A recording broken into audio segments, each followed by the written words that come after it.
신화브로와 토요일 아침을 함께하는 조병희라고 합니다. 선생님 안녕하세요. 네, 안녕하세요. 아까 김은정 이사님 말씀 들으면서 옛날에 일본 사람들은 화폐를 새로 찍는 그 기간이 되게 텀이 길대요. 한국 사람들은 되게 짧아요. 그게 뭐냐면 지갑을 이용하느냐 그냥 막 주머니에 수저에 넣느냐인데 그 말 맞는 것 같고, 제가 정리 수납 배우면서 일본 여자분이 쓴 책 보면 핸드백을 갖고 집에 딱 와서도 핸드백에 그걸 딱 끄집어내서 시계는 시계 자리, 핸드폰 자리에 딱딱딱 놓고 감사의 표시를 한대. 가방한테도 나 오늘 너한테 정말 감사했어 이렇게 한다고 하는데, 저도 그걸 배워서 하려고 하다 보니까 항상 정해진 위치에서 찾기가 되게 편하더라고요. 나중에 이제 수납책 3개 나중에 알려드릴게요. 네.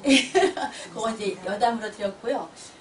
제목을 다 같이 한번 읽어보겠습니다. 시작. 사람들이 나의 진심을 알아주기를 바란다면, 사람들이 나의 진심을 알아주기 바란다면, 진심의 한자가 참진의 마음심이거든요. 나의 참 마음을 알아주기를 바란다면 내가 먼저 해야 될 게 있겠죠. 근데 우리는 내가 별로 안 하고서 왜 내 마음을 몰라주는 거야 막 이렇게 할 수가 있을 것 같은데, 여러 선생님들, 이사님들 생각에는 내가 어떻게 하면 사람들이 나의 진심을 알아줄 거라고 생각을 하시는지 한번 마음속으로 한번 생각을 해보시면 좋겠습니다. 일단 마지막에 나누려고 해요. 그 다음에 다음 장 넘겨. 예, 엔터. 다음 장 넘기겠습니다. 엔터 눌렀어. 끝에다 붙이겠습니다. 올리는 게 시간이 아니라. 조금 정하네요.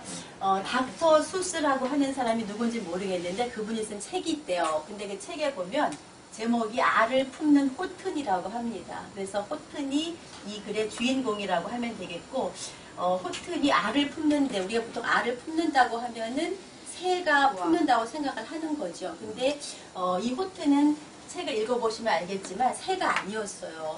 혹시 뭔지 아시나요? 코끼리였어요. 코끼리. 그래서 얘기를 보면 여기에 진짜 엄마가 등장을 하는데, 이게 진짜 엄마라고 할 수 있을까? 우리가 엄마의 이미지를 한번 생각을 해볼 필요가 있겠는데요. 메이지라고 하는 그런 새가 있었어요. 엄마예요. 근데 자기가 낳은 알이 있었는데 그 알을 품는 거가 시간이 걸리잖아요. 얼마 정도. 그래서 막 진력이 나기 시작해가지고 호튼을 유혹을 했어요.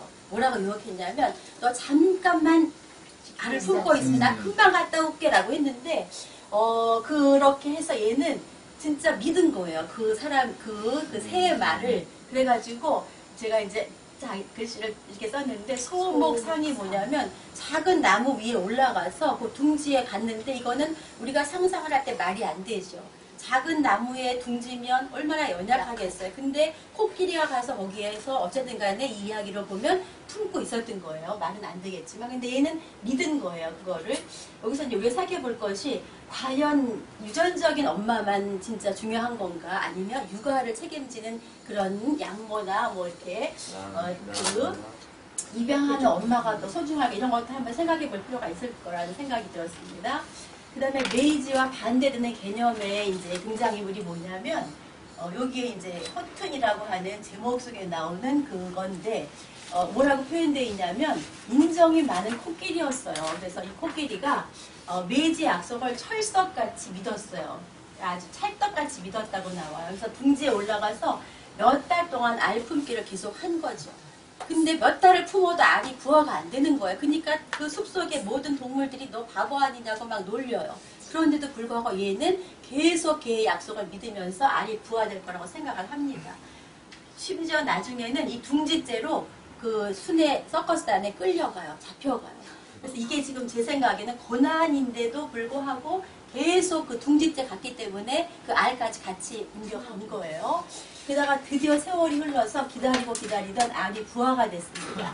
그랬는데 부화된 모습이 어떠냐면, 유전적인 엄마의 그 새의 모습도 있고, 그 다음에 알을 품고 있었던 그 엄마의 코끼리의 모습도 있어가지고 뭘로 태어났냐면, 날개가 달린 아기 코끼리로 출생을 했어요. 그러니까 두 개가 다 합해진 거죠. 그래서 이제 메이지가 가서 보니까 자기가 이제 엄마인데 나 이제 돌려달라고 얘기를 해요. 나는 내가 친모야. 내가 아니었으면 태어날 수가 없어. 이런 거죠. 그랬더니 이 아기 그 날개가 달린 아기 코끼리는 이 메이지는 본 적이 없는 존재거든요. 그러니까 누구한테 가냐면 호튼의 품으로 날아가요. 그래서 여기서 결론이 뭐냐면 호튼의 진심, 자기 새끼가 아님에도 불구하고 그걸 몇 달 동안 그 품어준 그 진심이 통한 건데 메이지는 뭐의 존재로 나타나냐면 거짓의 존재인 거예요. 우리가 교원 영색이라 그래가지고 얼굴을 막 교묘하게 꾸미고 미소를 짓고 하면서 사람들의 마음을 홀릴 수는 있지만 그게 금방 거짓이라는 게 들통나면 이제 영원히 안 되거든요. 그런 것처럼 이제 본능적으로 구별해내는데 그 구별해내는 것이 악이나 순수한 그런 존재가 훨씬 더 그렇다고 생각을 하고요. 여기서 작가가 뭐라고 해놨냐면 이게 이제 마지막 이분이 했던 거예요. 한번 다 같이 읽어볼까요? 시작. 진실의 힘은 무섭습니다. 강렬한 진실보다는 묵묵하게 자신의 길을 걸어가는 진실이 진심으로 통하는 법입니다.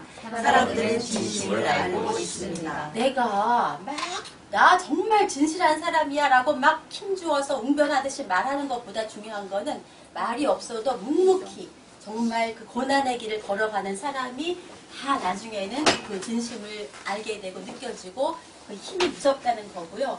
제가 한번 이걸 가지고 이제 몇 가지만 정리를 해봤는데 뭐 토론을 한다면 또 얘기할 거리가 많겠지만 양육자나 믿음이나 약속이나 진심에 대해서 그냥 키워드를 한번 꼽아봤어요.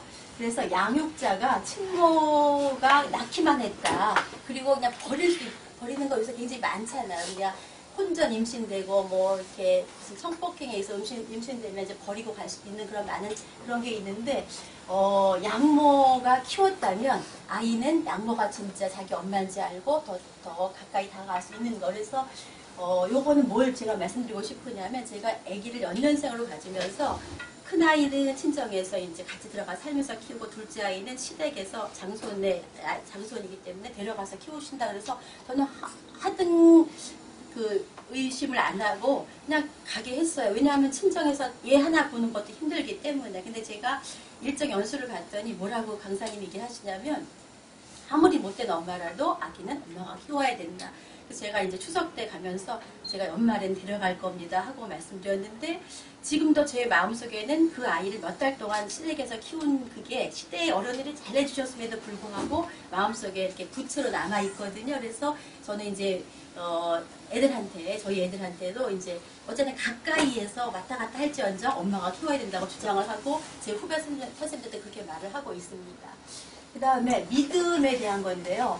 분명히 얘는 거짓으로 약속을 한 거였거든요. 근데 의심하지 않고 그걸 믿었다는 거죠. 그러니까 어떤 사람은 그냥 아주 그냥 자체가 정말 진실로 똥돌 뭉친 그런 존재도 있는 거예요. 뭐 말만 하면 거짓말하는 존재도 있겠지만.